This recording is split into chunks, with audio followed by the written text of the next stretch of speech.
The late afternoon sun streamed through my newly installed bay windows, casting golden light across the reclaimed wood floors I'd spent 3 weekends refinishing. My name is Kira, and after 5 years of 60-hour work weeks as a tech consultant, I'd finally created my dream home. Every corner held meaning, from the vintage brass handles I'd sourced from an antique shop to the hand-painted tiles in the kitchen backsplash. The sharp rap at my door shattered my peaceful moment. I opened it to find my entire family crowded on my front porch, my mother Maria's lips pressed into a thin line, my father Charles hovering awkwardly behind her, and my sister Abigail dabbing at mascara-streaked cheeks while her 2 kids, Brianna and Bentley, fidgeted restlessly. "Well?" My mother pushed past me into the foyer. "Aren't you going to invite us in?" The others followed like a wave breaking through a dam. I hadn't seen them in months, not since the housewarming party, where my mother had commented that my choice of paint colours was a bit ambitious for someone like you. "I'll make tea," I offered automatically, falling into my usual role of peacekeeper. "Don't bother," my mother said, settling herself onto my carefully chosen cream sectional. "This won't take long." Abigail let out a theatrical sob. "Heath left me! He just left! Cleaned out our accounts and everything!" I knew that wasn't true. Heath was many things, but he wasn't a thief. Still, I started to say, "I'm so sorry." "Kira," my mother cut in, "your sister needs your house." I blinked. "What?" "She's homeless," my father added, as if that explained everything. "The kids need stability." "But this is my house," I said, hearing the absurdity of having to state something so obvious. "I just finished renovating." "Oh, the renovations," my mother waved dismissively. "Always with the renovations. Your sister has actual problems, real ones. You can just rent somewhere else. You're single, you don't need all this space." Brianna tugged at my sleeve. "Auntie Kira, Mommy says we're going to live in your pretty house." "Nobody's living in my house," I said firmly, though my hands had started to shake. "I can help Abigail look for apartments." "Don't be selfish," my father interrupted, his voice taking on that disappointed tone I'd heard my entire life. "This is family. Family helps family." "I have helped," the words burst out before I could stop them. "I've always helped. Who paid for Abigail's essential oils business last year? Who covered Mum's cruise when her credit card was maxed out?" "That was different," Abigail sniffled. "Those were just loans. This is about my children." My mother stood up, straightening her designer blouse, the one I knew she couldn't afford. "We knew you might be difficult about this, so we came prepared." My father reached into his jacket and pulled out a folded paper. He laid it on my dining table, the one I'd restored myself over countless weekends. "We've prepared an eviction notice," he said, not quite meeting my eyes. "To make it official, you have 30 days. I picked up the paper with numb fingers. It was clearly printed from some template they'd found online, full of typos and missing crucial legal information. But the intent behind it, the sheer audacity of what they were trying to do, made my chest tight. "This isn't legal," I managed to say. "You can't evict me from a house I own." "Don't be dramatic," my mother sighed. "We're not evicting you. We're just redistributing family resources to where they're needed most. Abigail has children." "Yeah," Abigail chimed in, suddenly looking less tearful. "And your guest room is bigger than my old master bedroom." I stared at them. My mother's expectant face, my father's studied avoidance, Abigail's growing excitement as she pointed out to her kids where their toys could go. They truly believed they could just take my house, my sanctuary, everything I'd worked for. "You need to leave," I said quietly. "Kira," my father started. "Now." My voice was stronger. "Get out of my house." "Well," my mother gathered her designer purse, "I see you need time to process this. We'll give you a day to come to your senses. But remember, 30 days. She tapped the paper on the table. Don't make this harder than it needs to be." They filed out, Abigail pausing in the doorway. "I was thinking of painting the living room blue," she said, as if I hadn't just ordered them to leave. "This beige is so boring." I closed the door behind them and leaned against it, my legs barely holding me up. Through the window, I could see them getting into their car, already discussing my house as if it was theirs. The eviction notice sat on my table like a declaration of war. I stared at the eviction notice until the words blurred. My phone buzzed, 3 texts from Abigail about paint samples and whether I'd be leaving the curtains. I turned it face down on the table and walked to my home office. The filing cabinet in the corner held more than just work contracts. I pulled out a thick manila folder, my hands steady now. Inside was every receipt, every bank transfer, every hastily scribbled IOU from the past decade. I'd kept them out of habit, the same attention to detail that made me good at my job. My friend Destiny's voice came through on the first ring. "Girl, you sound terrible. What happened?" I told her everything, my voice cracking only once. "They did what?" Destiny's outrage was comforting. "Please tell me you're not actually considering it." "Of course not, but—" "No buts. Remember last Christmas, when Abigail borrowed your car and returned it with an empty tank and a dented fender? Or when your mum guilt-tripped you into paying for their vacation because your father works so hard?" I spread the papers across my desk. "I have records of everything they've borrowed, never paid back a cent." "How much?" I did a quick calculation. "Over 20,000? Jesus, Kira." "I know." I picked up a note in Abigail's loopy handwriting. "I owe you $3,000 for business startup. Thanks, sis. 3. That was for her essential oils thing. She sold everything at a loss and blamed the market. "And now they want your house?" Destiny's voice hardened. "Hell no. You need a lawyer." "They're family." "Family doesn't try to steal your house. What's next? Your kidney?" My phone buzzed again. A text from my mother. "Abigail's crying because you're being so difficult. Think of the children." "The children," I said to Destiny. "They keep using Brianna and Bentley as leverage." "You know what's best for those kids? Seeing their mother face consequences for once. Has anyone even verified Heath left her penniless?" I hesitated. "No. They just said, 'Call Heath.'" I couldn't. "Watch me?" Keys clicked on Destiny's end. "He's still connected to my cousin on Facebook. Here we go. Recent post, finalizing divorce settlement, trying to be fair despite everything. Doesn't sound like someone who cleaned out the accounts." Another buzz. My father. "Your mother's very upset. You're tearing this family apart." I looked at the stack of IOUs. "They really think I'll cave." "Because you always have," Destiny said gently. "Remember when you got that bonus last year? First thing you did was pay off Abigail's credit card debt. She said she needed formula for Bentley. Bentley, who I saw drinking regular milk at your housewarming. He's 4, Kira." My doorbell rang. Through the security camera, I saw Abigail holding up paint swatches to my exterior walls. "I'm not answering that," I said. "Good. Now, about that lawyer." "Bennett," I said suddenly. "Remember that law firm I helped last year? The cyber attack? The one where you pulled 3 all-nighters to save their entire system? Their senior partner, Bennett. He gave me his personal number. Said, if I ever needed anything, call him now." Abigail was taking photos of my garden now, probably planning changes. My garden, where I'd spent countless weekends creating a butterfly sanctuary. "They've always treated me like their personal ATM," I said, my voice hardening. "But this? Trying to take my home? Acting like I owe it to them?"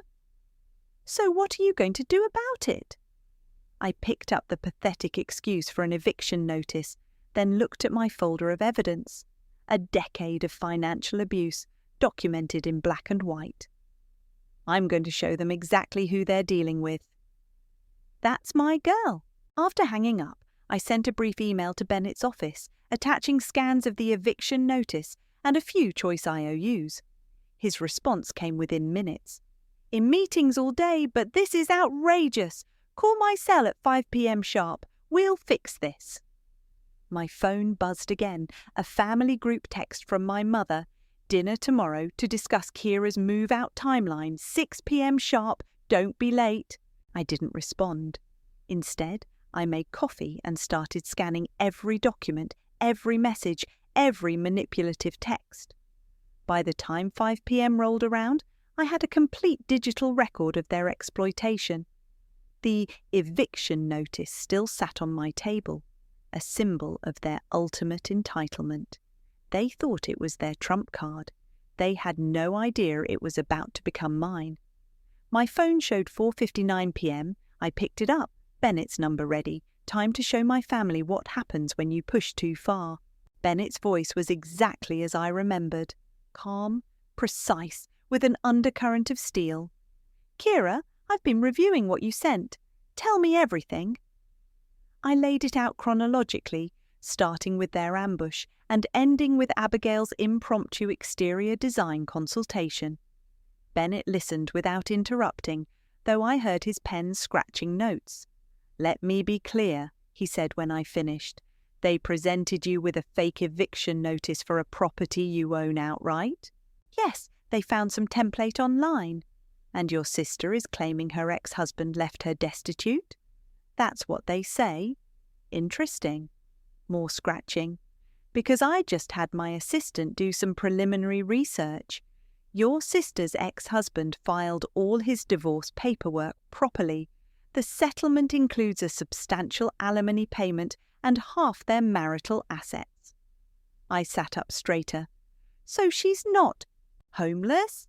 "No, unless she's managed to burn through a considerable sum in record time." He paused. "Now, about these loans, I have everything documented, dates, amounts, their promises to repay," which they never did. "Not a cent. And the total is $23,412, plus interest, if we're counting that." Bennett let out a low whistle. "We're definitely counting that. Kira, do you know why I took your call immediately?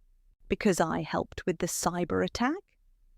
"Partially, but mainly because I remember how you handled that crisis. Methodical, thorough, kept perfect records. I see that wasn't a one-off trait." I glanced at my meticulously organized folder. "I just like things documented." "That attention to detail is about to pay off. Here's what we're going to do." For the next 20 minutes, Bennett outlined his strategy. With each point, I felt my spine straightening, my confidence growing. "I'll have the first draft ready tomorrow," he said. "But Kira, I need you to do something important tonight." "What's that?" "Nothing. Nothing. Don't respond to their messages. Don't attend their dinner. Don't engage at all. Can you do that?" My phone buzzed with another text from my mother. "Your silence is very immature." "Yes," I said firmly, "I can do that."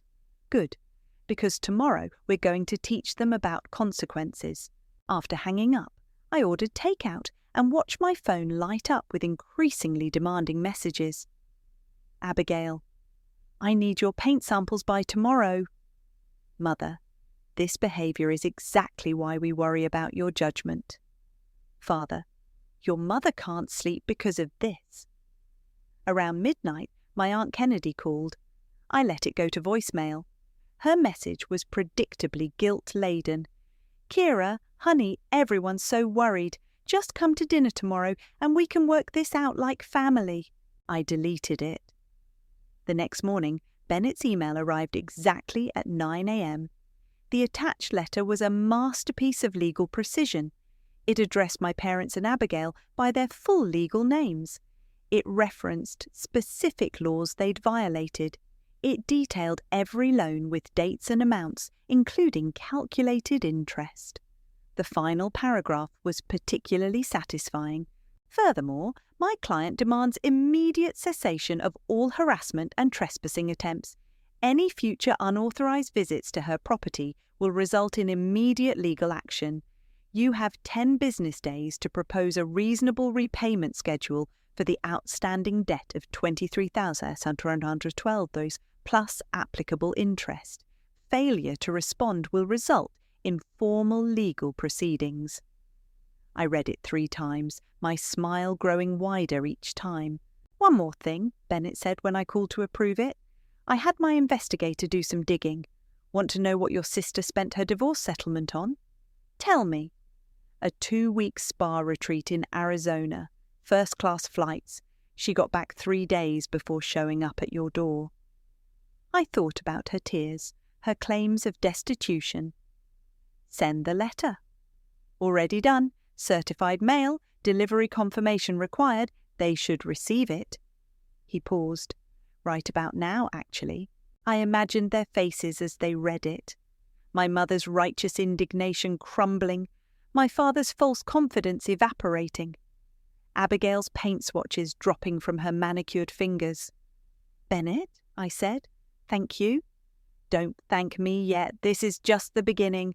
They're not going to take this well." "I know." "Are you ready for that?" I looked around my beautiful home, my sanctuary that I'd built through years of hard work, every inch of it earned, every detail chosen with care. "Yes," I said, "I'm ready." "Good, keep your phone on. The fireworks should start any minute now." As if on cue, my phone started buzzing. The war had begun. The first call came exactly 17 minutes after Bennett's letter would have arrived. My mother. I let it ring. Then my father. Ignored. Abigail. Straight to voicemail. They cycled through like this for an hour before my Aunt Kennedy's number appeared. Unlike the others, Kennedy had always been somewhat reasonable. I picked up. "Kira?" Her voice was hushed, conspiratorial. "I'm at your parents' house. You need to know what's happening." "I can imagine." "No, you really can't." A door closed in the background. "Your mother is absolutely apoplectic. I've never seen her like this. She's been pacing the living room for 30 minutes, waving that letter around like a weapon." Despite everything, I felt a flutter of satisfaction. "What about Dad?" "He looks like he's seen a ghost. Keeps muttering about his retirement fund." A pause.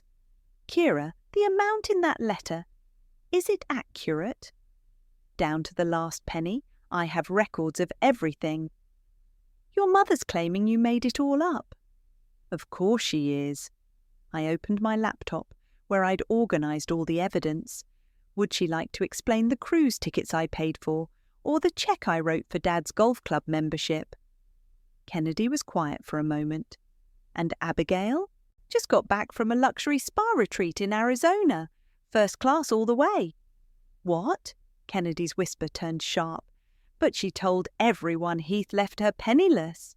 "She lied, like she always does." Through the phone, I heard a crash followed by my mother's voice. "This is extortion! My own daughter!" "Hold on," Kennedy murmured. More background noise then. "Your mother just threw her favourite vase at the wall, the one you bought her last Christmas." "Fitting. Abigail's here now too. She's—" "Oh my." Kennedy's voice dropped even lower. "She's having what I can only describe as a tantrum, screaming about her children's future. Your mother's encouraging it." "And Dad?" "Still doing his ghost impression." "Oh, wait, he's finally speaking. He's asking your mother how they're going to pay it back. She's not taking that well at all." I heard my mother's distant shriek. "Pay it back! Pay it back! She's our daughter. She owes us." "Kira," Kennedy said, "I should tell you. They're talking about calling their own lawyer." "Good. They should." "You're not worried?" Bennett already checked. They can't afford any lawyer who could challenge this. More background chaos, then Kennedy's urgent whisper. "Abigail's calling Heath. Oh dear, she's demanding more money from him to fight this injustice." He's laughing at her. I can hear him laughing through the phone. I couldn't help but smile. Heath had put up with Abigail's drama for years. He probably felt vindicated. Your mother's now saying she'll sell her jewellery collection, Kennedy reported. The one I helped her insure. Good idea. Kira, Kennedy hesitated. I know they've always favoured Abigail. I know they've taken advantage. But this is nuclear. No, Aunt Kennedy, this is consequences. A door slammed in the background, followed by more shouting. Kennedy sighed. Abigail just announced she's going to drive to your house. Your mother's getting her car keys too. Perfect. Bennett already filed a harassment warning with the police. If they show up, they'll be arrested for trespassing. You've really thought this through. I learned from the best. They taught me all about planning and manipulation. I just got better at it than they expected. Another crash, more screaming. Kennedy's voice turned urgent. I have to go. Your mother's talking about calling every relative in the family directory. Brace yourself. Thanks for the warning. After hanging up, I sent a quick text to Bennett. They received the letter. Reaction exactly as expected. Aunt Kennedy reports chaos. His response was immediate. Good. Let them spiral. Every inappropriate reaction strengthens our position. My phone started buzzing again. Distant relatives I hadn't spoken to in years, probably already getting my mother's version of events. I switched it to silent and made myself tea in my peaceful kitchen. A text from Destiny. Just got a crazy call from your mum. Told her I've watched you bail them out for years and hung up. You okay? I looked out my window just in time to see my mother's car screech to a halt outside, Abigail's right behind it. They looked up at my house, faces twisted with rage. I calmly picked up my phone and dialed 911. Hello? Yes, I'd like to report trespassers at my property. There's already a harassment warning filed. Through the window, I watched my mother's face change as police sirens wailed in the distance. For the first time in my life, I saw real fear in her eyes. The tea in my hand was still hot, still perfect, just like my victory. The police were surprisingly understanding. They escorted my mother and Abigail off my property with a formal warning, while I watched through my security cameras. The officer's body language said everything. They'd seen this type of family drama before. My phone buzzed with a text from the officer who'd taken my statement. Warning, officially logged. Call immediately if they return. Then came the emotional artillery. First, the voicemails. My mother's voice trembling with practiced devastation. How could you do this to your own mother, after everything we've sacrificed for you? Abigail, somehow crying and screaming simultaneously. My children will be traumatized. Is that what you want? To traumatize innocent children? My father, attempting his stern authority voice, but sounding scared. This isn't how we raised you. Call off this lawyer nonsense immediately. Then the flying monkeys arrived. Aunt Cassandra called first. Kira, sweetie, this has all gone too far. Your mother is beside herself.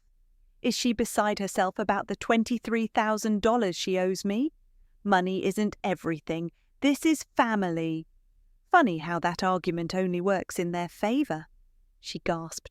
You've changed. You've become cold. No, I've become clear-sighted. There's a difference. Next came the social media assault. Abigail posted a heavily filtered photo of herself with Brianna and Bentley, all wearing their most miserable expressions. The caption was a masterpiece of manipulation. Sometimes the people who hurt you most are the ones you trusted most. My children and I are facing homelessness because of family betrayal. Prayer warriors needed. The comments flooded in. OMG, girl, you're so strong. What kind of monster would do this to children? Family should come first. I screen-captured everything and sent it to Bennett. His response, perfect. Every post strengthens our harassment case. Don't respond. My mother tried a new approach, sending an email that was clearly meant to be forwarded to every relative. My dearest daughter? My heart breaks as I write this. Your father and I have always supported your independence, but this betrayal. We only wanted to help your sister in her time of need. Now you're demanding money we don't have, threatening us with lawyers. Where did we go wrong in raising you? What happened to the sweet little girl who used to bake cookies with me?" I forwarded it to Destiny, who replied, "Pretty sure that sweet little girl was actually Abigail. You were the one they made do their taxes." The truth of that hit home. I'd never baked cookies with my mother. I'd been too busy helping my father with household accounts or covering Abigail's bounced checks. My phone lit up with a call from an unknown number. It was Heath, Abigail's ex-husband. "Kira, finally got your number from my lawyer. Listen, Abigail's been calling me non-stop, demanding more money to fight your evil schemes. Thought you should know, she got over $100,000 in the settlement last month." "Thanks, Heath. I had a feeling she wasn't exactly destitute." "She blew through half of it at some spa resort. Now she's playing victim again." He paused. "For what it's worth, I'm glad someone's finally standing up to them." After we hung up, I checked my email. 3 messages from my father, each with increasingly desperate subject lines. "We need to talk. Your mother can't sleep. Our retirement fund." I opened the last one. "Kira, the amount your lawyer is demanding would wipe out our savings. Please be reasonable. What about our retirement? What about your sister's children? Think about the family's future." I thought about my own future, the one they'd tried to steal.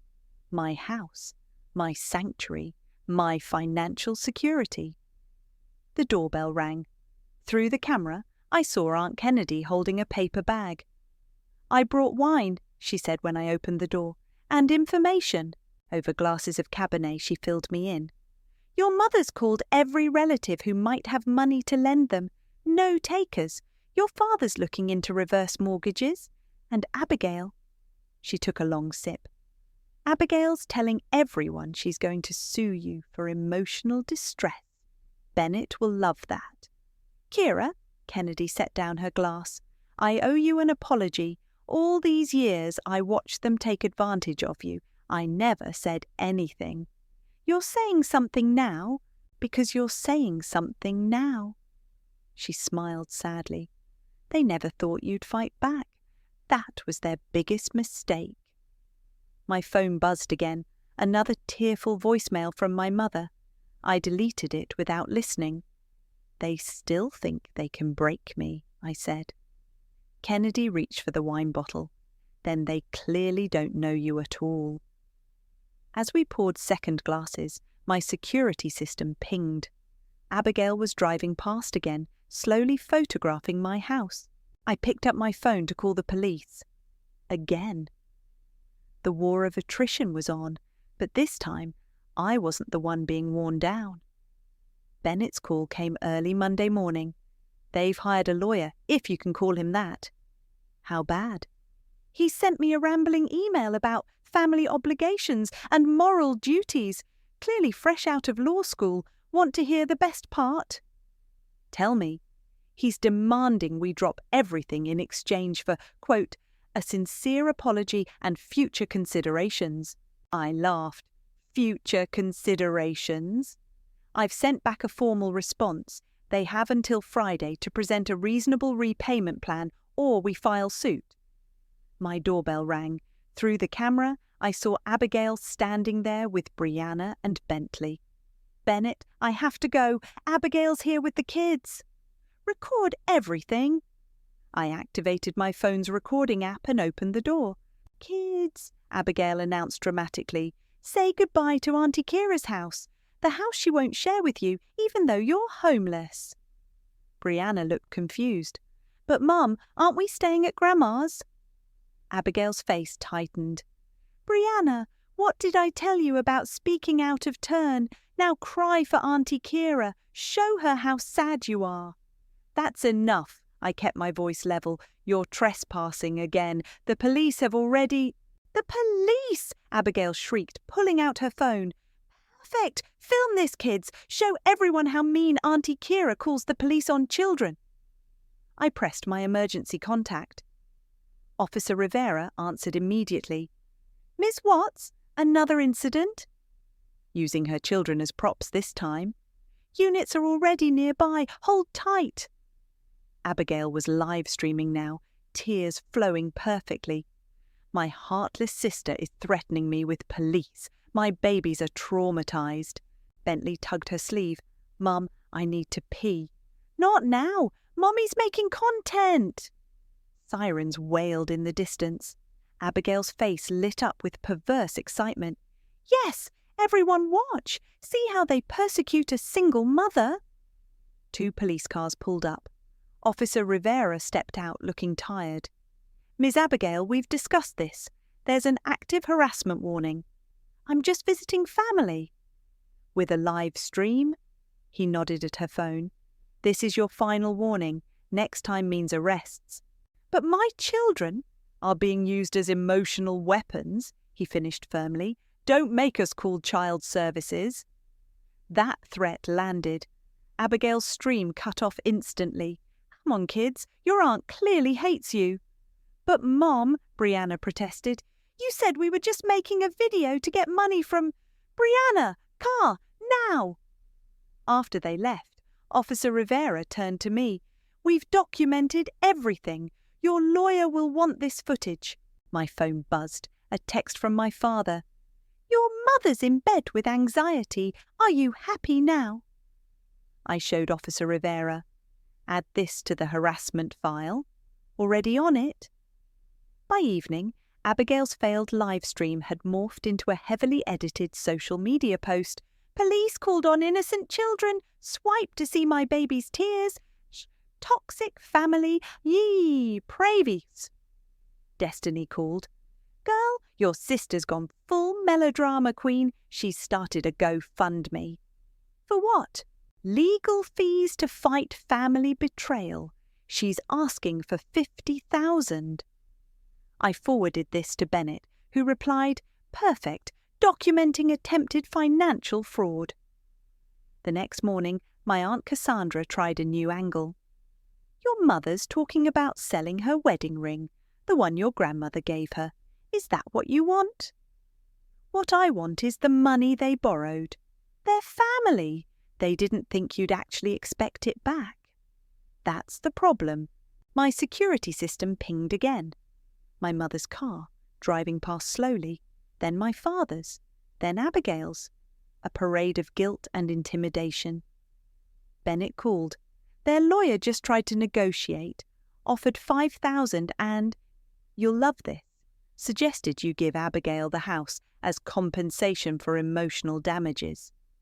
And I reminded him that harassment is a criminal offence. He's now requesting a meeting, all parties present. When? Friday, my office. You ready? I looked at my phone. More texts, more voicemails, more flying monkeys deployed to wear me down. Then I looked around my beautiful home, everything I'd worked for. More than ready? Good, because they're desperate now, and desperate people do desperate things. As if on cue, my mother's voice cut through the evening air. She was standing on the sidewalk with a megaphone. Kira, come out and face your family. Stop hiding behind lawyers. I called Officer Rivera again, watching through my security cameras as my mother continued her performance for the gathering neighbours. Friday couldn't come soon enough. Bennett's conference room felt like a courtroom. My parents and Abigail sat across the massive oak table, their budget lawyer fidgeting with his tie. They'd brought the kids again, a move Bennett had predicted and prepared for. First, Bennett said, the children need to wait outside with my assistant. This isn't appropriate for them. They're part of this, Abigail protested. They're victims. They're props, Bennett corrected, and if you continue using them this way, I'll be obligated to report it. After some theatrical resistance, Brianna and Bentley were led out to the children's area Bennett had set up. Their relief was visible. Now, Bennett began, spreading documents across the table, let's discuss the harassment first. Harassment? My mother's voice hit that familiar high pitch.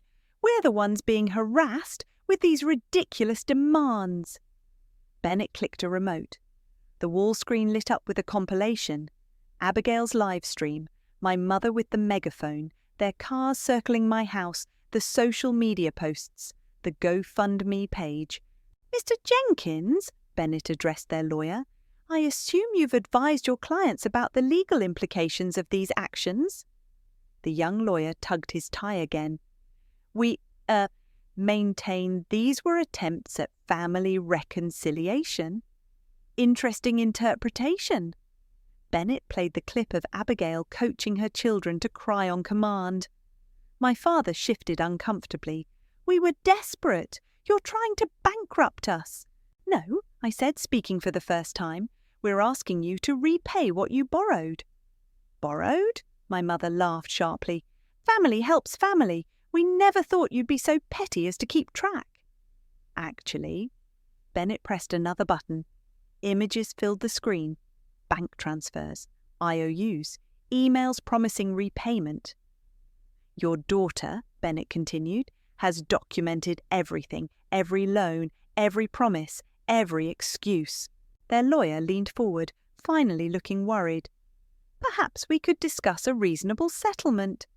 "The time for negotiation was before the harassment campaign," Bennett cut in. "Now, here are your options." He slid documents across the table. "Option 1, you sign this agreement to repay the full amount, with interest, on a structured payment plan. You also sign this restraining order, agreeing to cease all contact unless initiated by Kira." "Or," my father asked weakly, "or we go to court, where I'll present everything, the loans, the harassment, the attempted emotional exploitation of minors, the fraudulent GoFundMe, the false claims about Mr. Heath's settlement. Shall I continue?" Abigail burst into tears, real ones this time. "This isn't fair. I'm your sister." "Was I your sister when you tried to steal my house?" "We weren't stealing," my mother protested. "We were redistributing." "Maria," their lawyer interrupted, looking pained, "please stop talking." Bennett pushed the agreements closer. "You have 10 minutes to decide. Court will be public record, by the way. Every loan, every lie, every manipulation, all available for everyone to see." My father reached for the papers. My mother slapped his hand away. "Charles, don't you dare. She's bluffing. She wouldn't really." "I have nothing to lose," I said quietly. "Do you?" The room fell silent. 10 minutes stretched like taffy. Finally, their lawyer whispered something to them. My father picked up a pen with trembling fingers. "This will ruin us," my mother said, her voice breaking. "Like trying to steal my house would have ruined me." One by one they signed. My mother last, her signature angry and sharp. "Excellent," Bennett said. "Now, about the restraining order." "You're no longer my daughter," my mother spat, signing that document too. "I hope you're happy in your precious house, all alone." "I'd rather be alone than exploited." Abigail stood up, mascara running. "My children will never forgive you." "Your children," I replied, "are outside playing happily with age-appropriate toys instead of being used as emotional weapons. Maybe think about that." They filed out, defeated and bitter.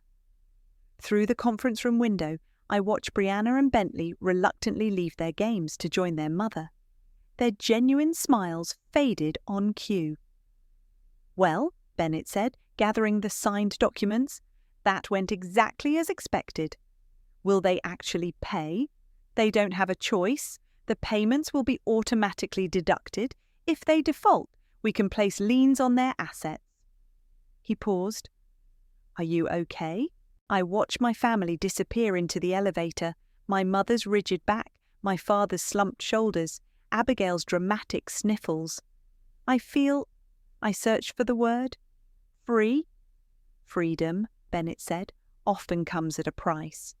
"They set the price?" I replied. "I just finally sent them the bill."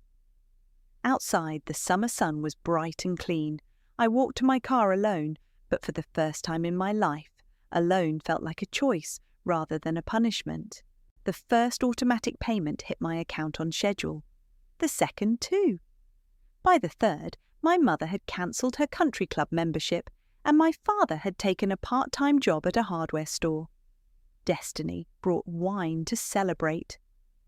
Have you seen Abigail's latest posts? I'm blocked. She's selling her designer bags, claims she's embracing minimalism. Destiny scrolled through her phone. Oh, and she's working at that boutique in the mall, the one she used to say was beneath her. My doorbell rang. Through the camera, I saw Aunt Kennedy with a small package. "These arrived at my house," she said, handing me a bundle of letters. "They're trying to get around the restraining order." I recognized my mother's handwriting, my father's, Abigail's. "Have you read them?" "Didn't need to. Maria called to make sure I knew what they said. More guilt, more accusations. She's telling everyone you've destroyed the family." "And what do you tell her?" "That she destroyed it herself long before you fought back." My phone buzzed, a text from Officer Rivera.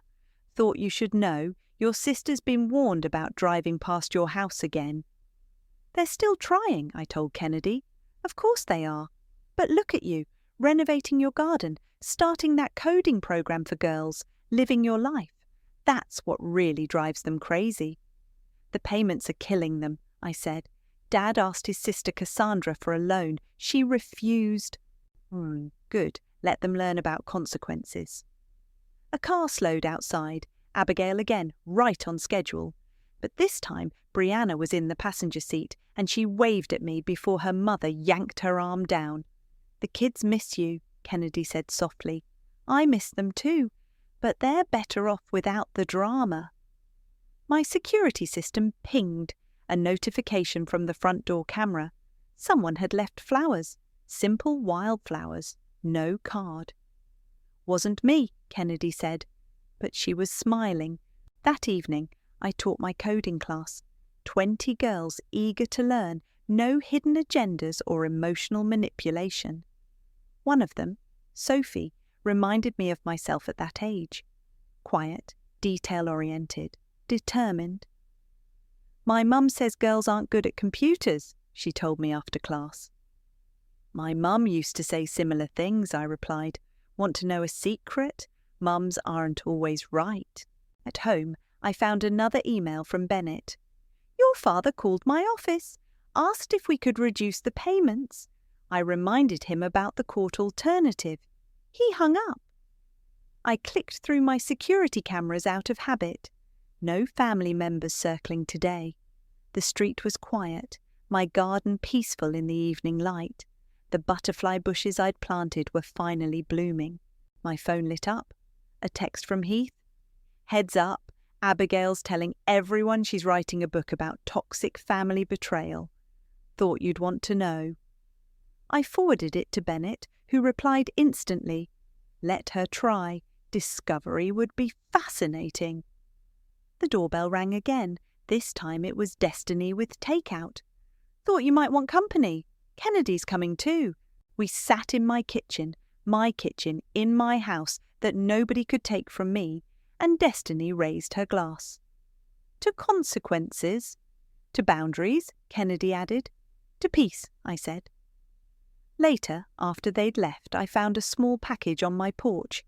Inside was a familiar teacup, one I'd admired in Kennedy's house years ago. The note read, "For new memories, some family we're born with, some we choose. Love, Kennedy." I placed it carefully in my cabinet, next to the coffee mug Sophie had given me, decorated with badly drawn computer symbols. My phone buzzed one last time. Officer Rivera. "Your sister's car just left the area. Didn't stop this time. Progress?"